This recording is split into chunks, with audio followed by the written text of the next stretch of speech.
আসসালামু আলাইকুম এভরিওয়ান।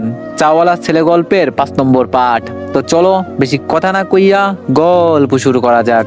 মিহির কথাগুলো শুনে আম্মু পাথরের মতো স্তব্ধ হয়ে দাঁড়িয়ে রইলেন। তার চোখের মনি স্থির হয়ে গেছে। কিছুক্ষণ পর তার দু চোখ বেয়ে ঝরঝর করে পানি পড়তে শুরু করলো। তিনি যেন নিজের কানকেই বিশ্বাস করতে পারছিলেন না। তার মানে তিনি তার নির্দোষ ছেলেকে খুনি অপবাদ দিয়ে ঘর থেকে বের করে দিয়েছেন। তার মানে তার স্বামী তার ছেলের উপর অভিমান নিয়েই কবরে চলে গেছেন। মিহি আম্মুর পা জড়িয়ে ধরে আবারও বলল, আন্টি আমাকে পুলিশে দিন, আমায় মারুন, যা খুশি করুন, এই পাপের বোঝা নিয়ে আমি বাঁচতে পারছি না। আমাকে মেরে ফেললে হয়তো আমি একটু শান্তি পাবো। আমার আম্মু কোনো কথা বললেন না। তিনি শুধু এক পলক মিহির দিকে তাকালেন। সেই চোখে ছিল আকাশ সমান হাহাকার। তিনি মিহির হাত থেকে নিজের পা ছাড়িয়ে নিলেন। কোনো শব্দ না করে টলমলে পায়ে নিজের ঘরের দিকে হেঁটে গেলেন। ঘরের দরজায় পৌঁছে তিনি একবার আকাশের দিকে তাকিয়ে দীর্ঘশ্বাস ফেললেন। তারপর ধরাস করে দরজাটা লাগিয়ে দিলেন। ঘরের ভিতর থেকে আমার আম্মুর বুক ফাটা আত্মচিৎকার আর কান্নার শব্দ ভেসে আসতে লাগলো। তিনি চিৎকার করে বলছিলেন, ওগো তুমি শুনে যাও, তোমার ছেলে নির্দোষ ছিল, আর আমি আমার সোনার ছেলেকে নিজ হাতে বের করে দিয়েছি। আমি এখন কোন মুখে ওকে ফিরে পাবো? বলেই জোরে জোরে কান্না করতে লাগলেন। বাইরে উঠানে নিতর হয়ে বসে রইল। সে জানতো তার ঘরের দরজা তার জন্য সারা জীবনের মতো বন্ধ হয়ে গেছে। সেখানে ফিরে গিয়েও কোনো লাভ নেই। কিন্তু অন্তত আজ থেকেই অভাগা মা তো জানতে পারলেন যে তার ছেলে কোনো অপরাধী নয়। মিহির মনে হলো এক বিশাল পাহাড় যেন তার বুক থেকে নেমে গেল। যদিও এটা তার কাছে কিছুই নয়। এইদিকে ঢাকায় আরিশার বিলাসবহুল গাড়িতে চড়ে যখন ওর বাসার সামনে পৌঁছালাম, তখন আমার চোখ কপালে ওঠার জোগাড়। গেট দিয়ে ভিতরে ঢোকার পর দেখলাম এক বিশাল অট্টালিকা, চারিদিকে মখমলের মতো সবুজ ঘাস আর দামি ফুলের বাগান। রাতে নিয়ন আলোয় বাড়িটাকে কোনো স্বপ্নপুরীর মতো মনে হচ্ছিল। আরিশা গাড়ি থেকে নেমে বলল, নামো, চলো চলে এসেছি, ভিতরে চলো।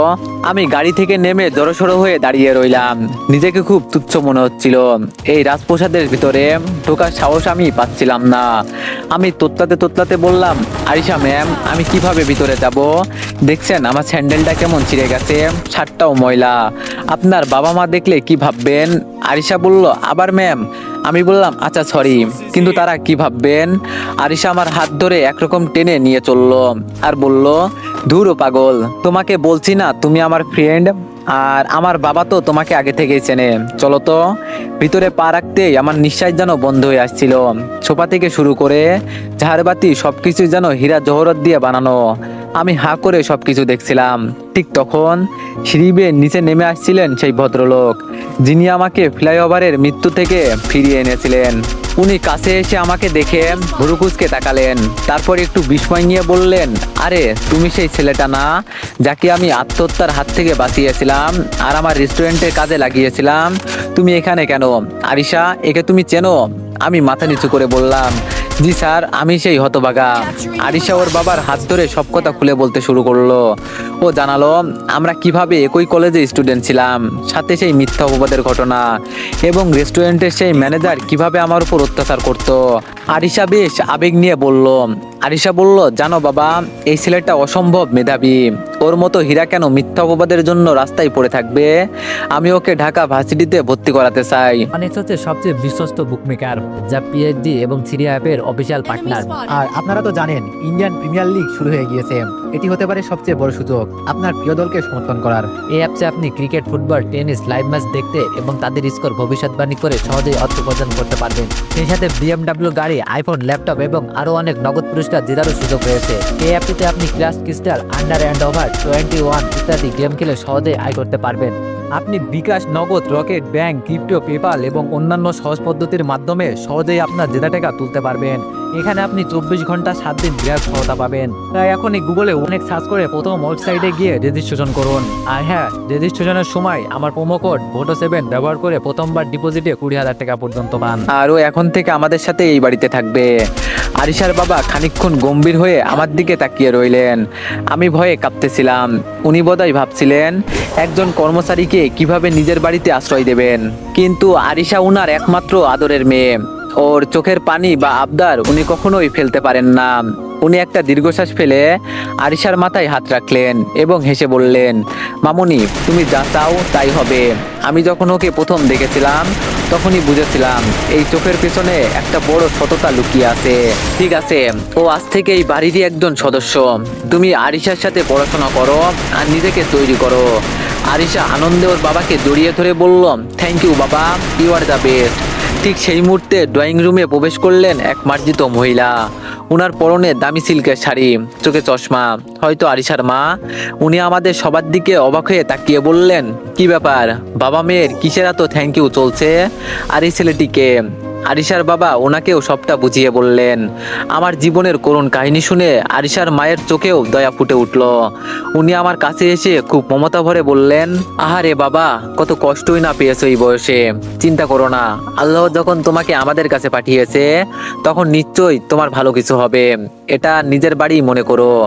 উনাদের এই আকাশ ছোঁয়া উদারতা দেখে আমার দু চোখ বেয়ে জল গড়িয়ে পড়তে লাগলো। যেখানে আমার জন্মদাত্রী মা আমাকে খুনি বলে বের করে দিয়েছিলেন, সেখানে সম্পূর্ণ অচেনা একটা পরিবার আমাকে পরম মমতায় আপন করে নিচ্ছে। আরিশা আমার চোখের জল মুছে দিয়ে বলল, এই আবার কান্না করছো কেন? এখন তো হাসার কথা। চলো তোমাকে তোমার রুমটা দেখিয়ে দিয়ে আসি। আমি চোখের জল মুছতে মুছতে ভাবলাম, আব্বু তুমি উপর থেকে নিশ্চয়ই দেখছো, তোমার স্বপ্ন মরেনি আব্বু। তোমার ছেলে আবার মাথা তুলে দাঁড়ানোর সুযোগ পেয়েছে। এবার আমি সত্যি বড় মানুষ হয়ে দেখাবো। তারপর আরিশা আমাকে সিঁড়ি বেয়ে নিয়ে দোতলার একটি চমৎকার গোছানো ঘরে নিয়ে গেল। ঘরের আসবাবপত্র, দেয়ালের রং, জানালার নীল পর্দা সবকিছুই এত সুন্দর যে আমি নিজের চোখকে বিশ্বাস করাতে পারছিলাম না। আরিশা হাসি মুখে বলল, এখন থেকে এটা তোমার ঘর, দেখো তো পছন্দ হয় কিনা। আমি বিমোহিত হয়ে চারপাশটা দেখে ধরা গলায় বললাম, পছন্দ হবে না মানে? আরিশা, আমি কোনোদিন কল্পনাও করিনি এমন একটা ঘরে আমি থাকতে পারবো। তোমার আব্বু আম্মু অনেক ভালো মানুষ। যে সম্মান আমি নিজের আপনজনের কাছে পাইনি, ওনারা আমাকে সেই সম্মান দিচ্ছেন। আমি সত্যি কৃতজ্ঞ। আরিশা আমার কাঁধে হাত রেখে বলল, কৃতজ্ঞতা পরে প্রকাশ করো, এখন ফ্রেশ হয়ে নাও, আমি তোমাকে ডিনারের জন্য ডাকতে আসবো। বলেই আরিশা বেরিয়ে গেল। আমি ওয়াশরুমে গিয়ে হাত মুখ ধুয়ে ফ্রেশ হয়ে নিলাম। রাত 9টার দিকে আরিশা আবার আসলো আর বলল, রাকিব চলো খেতে হবে। আমি আরিশার পিছন পিছন খাবার খাওয়ার জন্য গেলাম। দেখলাম বিশাল এক টেবিল সাজানো, হরেক রকমের দামি খাবার। আরিশার বাবা মাও টেবিলে বসে আছেন। আরিশা গিয়ে একটা চেয়ারে বসে পড়লো। আমি ধীর পায়ে এগিয়ে গেলাম, কিন্তু চেয়ারে বসার সাহসটুকু আর পেলাম না। তাই আমি চুপচাপ নিজের প্লেটটি হাতে নিয়ে মেজের এক কোণে বসতে চাইলাম। আমার এমন আচরণ দেখে সবাই একসাথে চমকে উঠলেন। তারপর আরিশার বাবা বলে উঠলো, আরে রাকিব, করছো কি? নিচে বসতেছো কেন? আমি নিচু স্বরে বললাম, আঙ্কেল, আপনাদের সাথে এক টেবিলে পাশাপাশি বসে খাবার খাওয়া আমাকে মানায় না। আর তাছাড়া আমার তো নিচে বসে খেয়েই অভ্যাস। আমি এখানেই ঠিক আছি আঙ্কেল, সমস্যা নেই। আরিশা সাথে সাথে চেয়ার থেকে উঠে আমার হাত থেকে প্লেটটি নিয়ে নিল এবং আমাকেও একরকম টেনে তুলে ওর পাশের চেয়ারে বসালো। তারপর আরিশা বেশ কড়া স্বরে বলল, খবরদার, এরপর থেকে যদি এই ধরনের কথা বলো তুমি, তবে আমি সত্যি অনেক বেশি রাগ করব। আমরা সবাই মানুষ, রক্তে মাংসে গড়া মানুষ। উঁচু নিচু ভেদাভেদ আমাদের বাড়িতে হয় না, বুঝলে? তুমি আমাদের বাড়ির সদস্য আজ থেকে, এটা মনে রাখবে। আরিশার বাবা মৃদু হেসে বললেন, আরিশা ঠিকই বলেছে বাবা, এরকম আর করবে না। তারপর সবাই খাওয়া শুরু করলাম। খাবার মাঝখানে হঠাৎ আরিশার বাবা বলে উঠলো, শোনো, কাল সকালে রেডি থেকো, আমি আরিশার সাথেই তোমাকে নিয়ে যাব এবং ভার্সিটিতে ভর্তির সব ব্যবস্থা করে দেব। আমি শুধু মাথা নাড়ালাম, আমার বুকটা শান্তিতে ভরে উঠলো। মনে মনে এটা ভেবেই প্রশান্তি লাগছে যে বাবার স্বপ্ন পূরণ করতে পারবো। খাওয়া শেষে সবাই যে যার ঘরে চলে গেল। সারাদিনের ক্লান্তি আর মানসিক উত্তেজনার পর নরম বিছানায় গায়ে লিয়ে দিতে আমি গভীর ঘুমে ঘুমিয়ে গেলাম। পরের দিন খুব ভোরে আমার ঘুম ভেঙে গেল। গ্রামে থাকতে আমি খুব ভোরে উঠতাম, সেই অভ্যাসটা এখনো আছে। আমি দেখলাম বাড়ির কেউ এখনো ওঠেনি, তাই ভাবলাম বসে থেকে লাভ কি? ওনারা আমার জন্য এত করছেন, আমি কি ওনাদের জন্য সামান্য কিছু করতে পারি না? বলেই আমি রান্নাঘরে চলে আসলাম। গিয়ে দেখলাম আগের রাতের কিছু বাসন পড়ে আছে। আমি চুপি চুপি সব ধুয়ে ঝকঝকে করে ফেললাম। এরপর ড্রয়িং রুমে ঝাড়ু দিয়ে একেবারে পরিষ্কার করে ফেললাম। এমনকি বাগানের শুকনো পাতাগুলো কুড়িয়ে এক জায়গায় জড়ো করলাম। গাছে পানি দিলাম। কাজ শেষে আবার নিজের রুমে চলে আসলাম। কিছুক্ষণ পর বাসার সবাই উঠে পড়লো। আরিশার আম্মু রান্না করে গিয়ে অবাক, সবকিছু এত পরিষ্কার। আরিশার বাবা ড্রয়িং রুমে এসে চশমা ঠিক করে দেখলেন ঘরটা যেন রোদের মতো ঝকঝক করছে। তাদের মধ্যে কথা চলছে, এইসব কে করেছে। ইতিমধ্যে আরিশাও ঘুম থেকে উঠে এইসব শুনে ফেলেছে। আরিশা দ্রুত পায়ে আমার ঘরে এলো। আমাকে দেখেই আরিশার আগে গজগজ করতে করতে বলল, রাকিব, এইসব কি হচ্ছে? তুমি কি নিজেকে এখনো ওয়েটার ভাবছো? তুমি কেন রান্নাঘরে ঢুকেছো, ড্রয়িং রুম ঝাড়ু দিয়েছো? তোমাকে আমি কাজ করার জন্য এখানে আনিনি।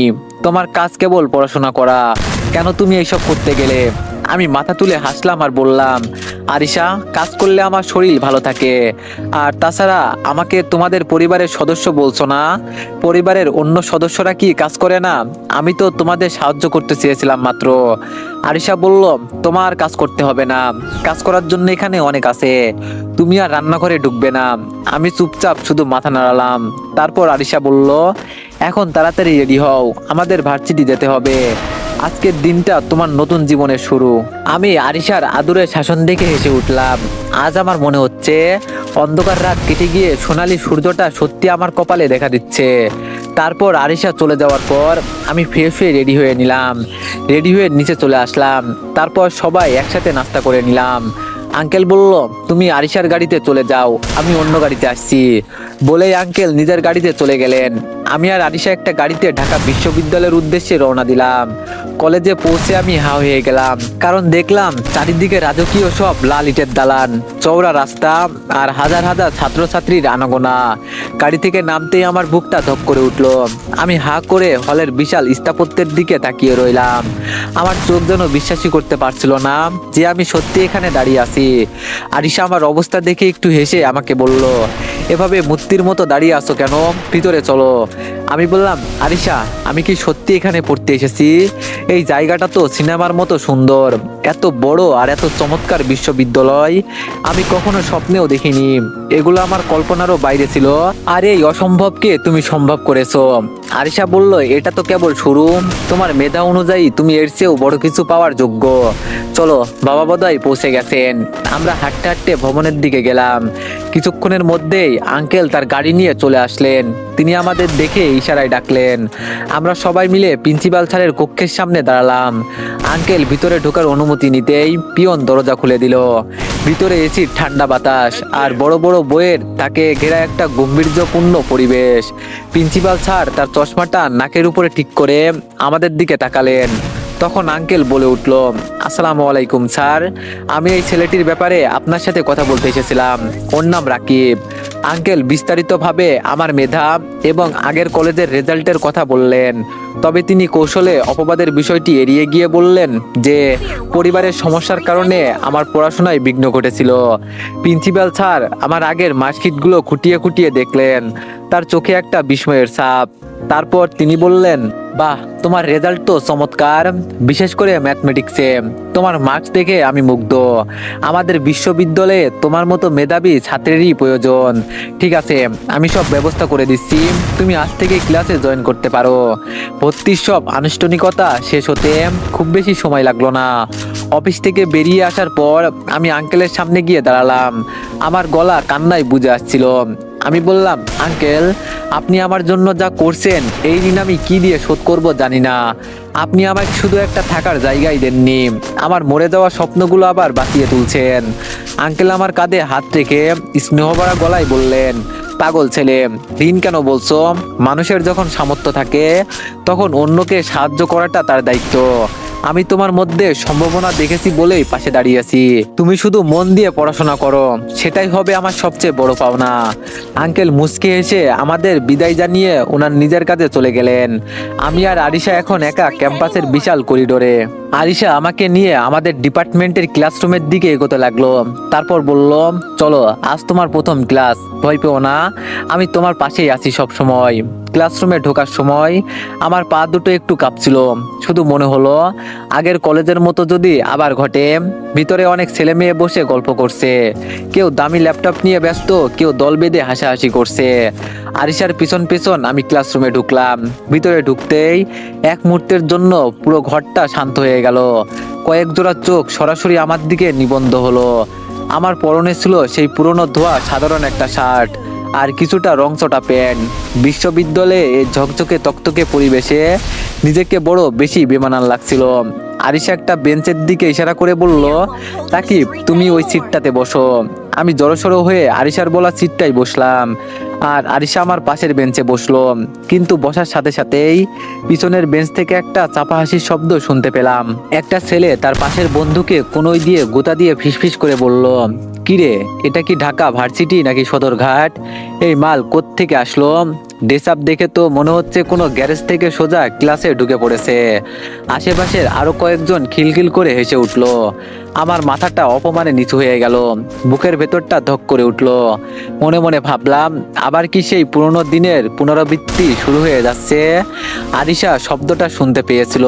ও সাথে সাথে ঘুরে দাঁড়িয়ে শক্ত গলায় বলল, সমস্যা কি তোমাদের?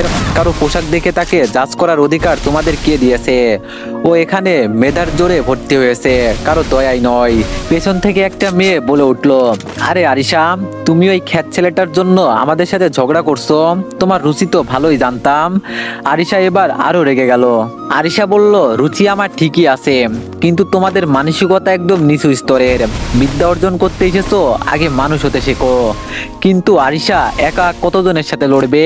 ক্লাসের বেশ কয়েকজন ছেলে মেয়ে এবার দল বেঁধে হাসাহাসি শুরু করলো। কেউ কেউ তো আমার দিকে তাকিয়ে আর চোখে ইশারা করছিল। আরিশা বারবার প্রতিবাদ করছিল, কিন্তু ওর গলার স্বর সেই সম্মিলিত উপহাসের ভিড়ে হারিয়ে যাচ্ছিল। তো এক পর্যায়ে চুপ করে আমার দিকে তাকালো। ওর চোখে অসহায়ত্ব আর আমার জন্য মায়া। পুরো ক্লাসটা আমার কাছে একটা দুঃস্বপ্নের মতো কাটলো। লেকচারের একটা শব্দ আমার কানে ঢুকলো না। শুধু মনে হচ্ছিল আমি এই দুনিয়ার মানুষই নই। ক্লাস শেষ হওয়ার সাথে সাথেই আমি আর এক মুহূর্ত সেখানে দাঁড়ালাম না। দ্রুত পায়ে করিডোর দিয়ে বেরিয়ে একটা বটগাছের তলায় নির্জন ঘাসের উপর গিয়ে বসলাম। ভিতরের কান্নাটা এবার আর ধরে রাখতে পারলাম না। বারবার মনে হচ্ছিল, কেন আমার ভাগ্যটা এমন? কেন পোশাক আর অভিজাত্যই মানুষের কাছে বড় পরিচয়? কিছুক্ষণ পর একটা নরম হাত আমার কাঁধের উপর পড়লো। তাকিয়ে দেখলাম আরিশা, ওর মুখটা বিষণ্ণ। ও শান্ত গলায় বলল, রাকিব প্লিজ মন খারাপ করো না। ওরা তোমাকে চেনে না বলেই এইসব বলেছে। একদিন তোমার সাফল্যই ওদের মুখ বন্ধ করে দেবে। আমি নিচু স্বরে বললাম, আরিশা আমি বোধহয় এখানে টিকতে পারবো না। এই পরিবেশ আমার জন্য না। আমার ছেঁড়া স্বপ্নগুলো জোড়া লাগাতে এসে নতুন করে অপমানিত হতে চাই না। আরিশা আমার হাতটা ধরে বলল, খবরদার, এরকম কথা আর কখনো মুখে আনবে না। যারা তোমাকে পোশাক দেখে বিচার করছে তারা আসলে শিক্ষিতই নয়, কেবল মানুষ নামের পশু। ওদের কাছে পোশাকই যদি সব হয় তবে ঠিক আছে, চলো আমার সাথে। আমি অবাক হয়ে বললাম, কোথায় যাব আরিশা? এখন তো বাড়িতে যাওয়ার সময়। আরিশা বলল, অত প্রশ্ন করো না তো, আগে চলো আমার সাথে। বলেই আরিশা আমাকে প্রায় টেনে গাড়িতে তুললো। গাড়ি চলতে শুরু করলো শহরের সব থেকে বড় এবং বিলাসবহুল শপিং মলের দিকে। গাড়ি থেকে নামার পর আমি সেই বিশাল কাচের ভবনের দিকে তাকিয়ে আবার থমথম খেয়ে গেলাম। আমি কাছুমাছু হয়ে বললাম, আরিশা এখানে কেন? এই শপিং মলে তো আমার কোনো কাজ নেই। এখানে সব বড় লোকদের জিনিস। আমার যা পোশাক আছে তা দিয়েই চলে যাবে। প্লিজ আমাকে এখানে আর লজ্জিত করো না। আরিশা একটু রেগে আমাকে বলল, তুমি কি চুপ করবে? আজকে কোনো না শুনবো না। প্রতিদিন আমি তোমাকে অপমানিত হতে দেখতে পারবো না। বলেই আরিশা আমাকে নিয়ে প্রথমে একটা নামি ব্র্যান্ডের জেন্টালম্যান শপে ঢুকালো। সেখানে সেলসম্যানরা আমাদের দেখে এগিয়ে আসতেই আরিশা তাদের বলল, আমাকে যেন সেরা কিছু ফর্মাল আর ক্যাজুয়াল শার্ট প্যান্ট দেখানো হয়। আমি এক কোণে মূর্তির মতো দাঁড়িয়ে রইলাম। আরিশা নিজে পছন্দ করে করে কয়েকটা সেট দামি জিন্স আর প্রিমিয়াম শার্ট আমার হাতে ধরিয়ে দিল। আমি বললাম, আরিশা এগুলোর দাম অনেক বেশি, আমি এগুলো নিতে পারবো না। আরিশা আমাকে ধমক দিয়ে বলল, ট্রায়াল রুমে যাও তো জলদি। আমি বাধ্য হয়ে ট্রায়াল রুমে গেলাম। একে একে পোশাকগুলো পরে যখন আয়নার সামনে দাঁড়ালাম, আমি নিজেই নিজেকে চিনতে পারছিলাম না। দামি নেভি ব্লু শার্ট আর ফিটেড প্যান্টে আমাকে যেন সম্পূর্ণ অন্যরকম লাগছে। এরপর আরিশা আমাকে নিয়ে গেল একটা দামি জুতার শপে। আমার সেই ছিঁড়ে যাওয়া স্যান্ডেল জোড়া বদলে সেখানে জায়গা করে নিল চকচকে লেদার শু। সবশেষে আরিশা আমাকে এক নামি সেলুনে নিয়ে গেল। আরিশা বলল, ওর হেয়ার স্টাইল আর লুকটা একদম প্রফেশনাল করে দিন। ঘন্টাখানেক পর যখন আমি আয়নার সামনে দাঁড়ালাম, আমার চোখ ছানা বড়া। আমার উস্কো খুস্কো চুলগুলো সুন্দর করে সেট করা, ক্লিন শেড মুখ আর দামি পোশাকে আমাকে কোনো কর্পোরেটর অফিসার বা কোনো ধনাঢ্য পরিবারের ছেলের মতো লাগছে। সেলুন থেকে বের হয়ে আরিশার কাছে যেতেই ও চোখ বড় বড় করে আমার দিকে তাকিয়ে রইল। তার চোখে যেন মুগ্ধতার রেখা, বিস্ময় আর একটু যেন অন্যরকম ঝলক। সে যেন মুহূর্তের জন্য সবকিছু ভুলে গিয়ে মন্ত্রমুগ্ধের মতো আমার দিকে দেখছিল। তার মুখটা কেমন যেন ফ্যাকাশে হয়ে গেল। বুকের ভেতর হয়তো একটা মৃদু কম্পন অনুভব করলো সে, আর মনে মনে বলছে, আরে বা, এটাই কি রাস্তার ভিক্ষে করা ছেলেটি? দারুণ লাগছে। এরকম লুক তো আমি ভাবতেই পারিনি। সে যেন নিজের অজান্তেই আমার দিকে এক পা এগিয়ে আসলো। তার চাহনিতে একটা তীব্র আকর্ষণ। একটু পরে সে নিজেকে সামলে নিল, তারপর বলল, তোমাকে খুব ভালো লাগছে। এখন দেখি কে তোমায় অপমান করে। আমি ধরা গলায় বললাম, আরিশা, তুমি কেন এগুলো করছো? আরিশা বলল, কারণ আমি তোমাকে সফল হতে দেখতে চাই, আমি তোমার পাশে থাকতে চাই। আমরা যখন শপিং মল থেকে বের হচ্ছিলাম তখন দেখলাম আশেপাশে থাকা অনেক মেয়ে আমার দিকে আর চোখে তাকাচ্ছে। যে আমি কিছুক্ষণ আগে নিজেকে তুচ্ছ ভাবছিলাম, তার মানে এখানে মানুষের জীবনের চেয়ে পোশাকের মূল্য অনেক বেশি। গাড়িতে ফিরতে ফিরতে আমি কেবল জানালার বাইরে তাকিয়ে ভাবছিলাম, একটা মানুষের বাহ্যিক রূপ বদলে গেলে পৃথিবীর দৃষ্টিভঙ্গি কতটা দ্রুত বদলে যায়। আরিশা গাড়ি ড্রাইভ করতে করতে মাঝে মাঝেই আর চোখে আমার দিকে তাকাচ্ছিল আর আপন মনেই হাসছিল। প্রায় আধা ঘন্টা পর বাড়িতে পৌঁছে যখন ড্রয়িং রুমে পা রাখলাম, আঙ্কেল আর আন্টি তখন সোফায় বসে চা খাচ্ছিলেন। আমি ভিতরে ঢুকতেই তারা দুজনেই বেশ অবাক হয়ে তাকালেন।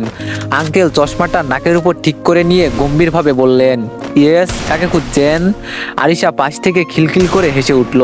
সে আমার পিঠে একটা ধাক্কা দিয়ে আঙ্কেলের সামনে নিয়ে গেল, তারপর বলল, বাবা, ভালো করে দেখো তো চিনতে পারো কিনা।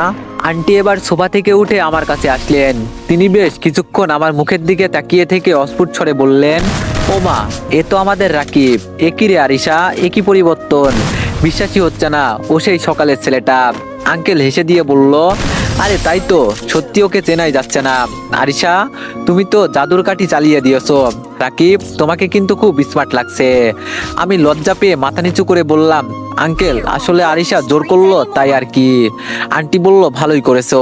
মানুষের ব্যক্তিত্বে পোশাকের একটা প্রভাব আছে বাবা, তোমাকে অনেক সুন্দর লাগছে। আমি বললাম, ধন্যবাদ আন্টি। আন্টি বলল, যাও তোমরা ফ্রেশ হয়ে আসো, আমি খাবার দিচ্ছি। তারপর আরিশা তার নিজের রুমে আর আমি আমার রুমে চলে আসলাম। ফ্রেশ হয়ে আন্টি আমাদের খেতে দিলেন। খাওয়া শেষ করে আবার যে যার রুমে চলে আসলাম। বিকেলে আমি আমার ঘরে বসে ক্লাসের একটা বই পড়ছিলাম। হঠাৎ দরজায় কড়া নাড়ালো আরিশা। ওর নিজের ড্রেস বদলে হালকা বেগুনি রঙের একটা কামিজ পরেছে, চুলগুলো ছেড়ে দেওয়া। ওকে দেখে মনে হচ্ছিল কোনো এক স্নিগ্ধ সন্ধ্যার পরী। রুমে আসতে আসতে আরিশা বলে উঠল, কি ব্যাপার, পড়ার পোকা কি এখন থেকেই মাথায় ঢুকলো? আমি বললাম, না, এমনি ওই আর কি। আরিশা বলল, ঠিক আছে, এখন আর পড়তে হবে না, চলো বাইরে যাব। আমি বললাম, বাইরে? কিন্তু কিছুক্ষণ আগেই তো ফিরলাম আরিশা, আবার কোথায় যাবে? আরিশা বলল, উফ রাকিব, চলো লেকের পাড়ে গিয়ে একটু ফুচকা খাবো। আমি বললাম, কিন্তু আরিশা, আমার ভালো লাগছে না, কাল তো আবার ক্লাস আছে। আরিশা চোখ রাঙিয়ে বলল, কোনো কথা হবে না, আমি বলেছি যেতে হবে মানে হবেই, না হলে আমি রাগ করব। কিন্তু আমি আর না বলতে পারলাম না। ওর সেই আদুরের ধমকের কাছে আমি হার মানলাম। তারপর বললাম, আচ্ছা ঠিক আছে, যাব। আরিশা বলল, থ্যাংক ইউ, এখন রেডি হয়ে নাও। আমি বললাম, ওকে, তুমি বাইরে ওয়েট করো, আমি ড্রেস চেঞ্জ করে আসছি। আরিশা বলল, ওকে, বলে আরিশা চলে গেল। তারপর আমি ফ্রেশ হয়ে এসে একটা শার্ট, একটা টাইট জিন্স প্যান্ট পরে রেডি হয়ে গেলাম। বাইরে এসে আরিশার সামনে দাঁড়ালাম। আরিশা বলল, অনেক সুন্দর লাগছে তোমাকে। আমি বললাম, তোমাকেও। আরিশা বলল, তাহলে যাওয়া যাক। আমি বললাম, তারপর আমরা বের হলাম। লেকের পাড়ে পৌঁছাতেই পরন্ত বিকালে সোনালী আলো চারিদিকে ছড়িয়ে পড়লো। লেকের পাড়ে প্রচুর মানুষের ভিড়, কিন্তু আমাদের দুজনের মধ্যে যেন এক অদ্ভুত নীরবতা কাজ করছিল। আমরা রেলিং ধরে হাঁটছিলাম। হঠাৎ আরিশা বলে উঠল, জানো রাকিব, আজ শপিং মলে তোমাকে যখন সেলুন থেকে বের হতে দেখলাম, আমি জাস্ট অবাক হয়ে গিয়েছিলাম। আমি একটু হেসে বললাম, কেন, খুব খারাপ লাগছিল বুঝি? আরিশা থেমে গিয়ে বলল, ধুর বোকা, খারাপ না, বরং ভাবতেই পারিনি তুমি এত হ্যান্ডসাম। মানে ওই মলিন পোশাকের নিচে যে এমন একজন লুকানো ছিল, সেটা আগে বুঝিনি। আমি চুপ করে রইলাম। হঠাৎ একটা ছোট ছেলে দৌড়ে যাচ্ছিল আমাদের পাশ দিয়ে। ও আমাকে ধাক্কা দিতেই আমি ভারসাম্য হারিয়ে আরিশার উপর প্রায় পড়েই যাচ্ছিলাম। নিজেকে সামলাতে গিয়ে আমি আরিশার দুই কাঁধে শক্ত করে ধরে ফেললাম। আরিশাও তাল সামলাতে না পেরে আমার খুব কাছাকাছি চলে এলো। মুহূর্তের জন্য আমাদের শ্বাস প্রশ্বাস যেন এক হয়ে গেল। ওর চুলের মিষ্টি সুবাস আমার নাকে এসে ধাক্কা দিল। আমি তাড়াতাড়ি করে নিজেকে সামলে নিয়ে বললাম, আই এম সরি আরিশা, আমি আসলে ব্যালেন্স করতে পারিনি। আরিশা মুখ নামিয়ে খুব নিচু স্বরে বলল, ইটস ওকে, তুমি অত কাঁপছো কেন? আমি তো বাঘ নই। আমাদের দুজনের মধ্যে এখন দুজনই নীরবতা পালন করছি। আরিশার গাল দুটো লজ্জায় লাল হয়ে গেল। আমি হাত ছড়িয়ে নিয়ে একটু দূরে দাঁড়ালাম। দুজনেই উল্টো দিকে মুখ ফিরিয়ে কিছুক্ষণ চুপ রইলাম।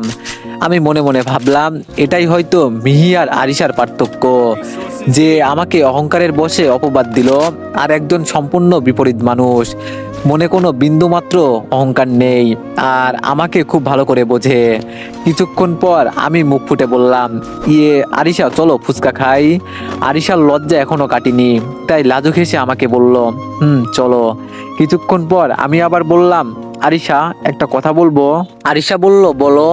আমি বললাম, এই যে তুমি আমার জন্য এত কিছু করছো, আমার না নিজেকে খুব অপরাধী মনে হয়। আমার তো দেওয়ার মতো কিছুই নেই। আরিশা বলল, কে বলল নেই? তুমি আমার পাশে আছো না? বন্ধু মানেই তো জাস্ট পাশে থাকতে হয়। তুমি তো আছোই, এটাই অনেক। আমরা যখন ফুচকা খাচ্ছিলাম, আরিশা বারবার আমার দিকে তাকিয়ে হাসছিল। ও যেন আমাকে নতুন করে আবিষ্কার করছিল। সন্ধ্যার আলো আধারিতে লেকের পানি যখন ঝিকঝিক করছিল, তখন আমার মনে হলো, হয়তো জীবনে সব হারানোর পালঙ্কগুলো আবার ফিরে পাওয়া সম্ভব, যদি পাশে এমন একজন মানুষ থাকে।